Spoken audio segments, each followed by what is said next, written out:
Exemple de texte argumentatif sur la peine de mort. Rappelons que la justice a déjà condamné un bon nombre de personnes à la peine capitale, exécutant ainsi plusieurs individus sous prétexte que la mort est la meilleure façon de maîtriser la criminalité. Actuellement, avec les actes criminels de plus en plus violents et atroces, la question que l'on peut ou bien que l'on ose poser est la suivante.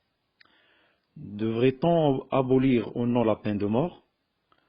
Selon moi, répondre à la violence par la violence n'est pas du tout la solution à ce problème.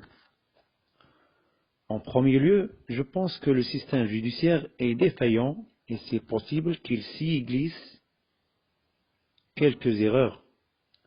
Dans le passé, il y eut énormément d'erreurs inculpant des accusés à une mort qu'ils ne méritaient point. En effet, il est arrivé quelquefois qu'après l'exécution des prétendus coupables, le réel assassin venait se livrer à avouer son odieux geste sur l'ordre de sa mauvaise conscience.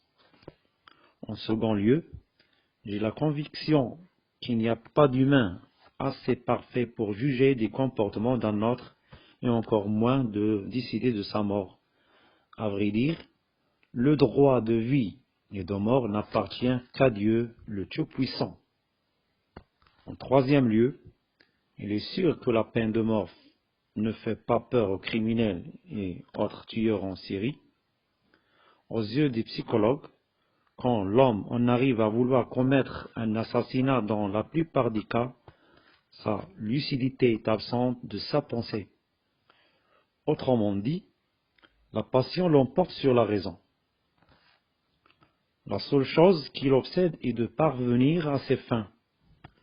Au moment où le crime s'effectue, rien ne peut dissuader le meurtrier de s'arrêter. En conclusion, la peine de mort est incapable d'empêcher un assassin pour perpétrer un crime.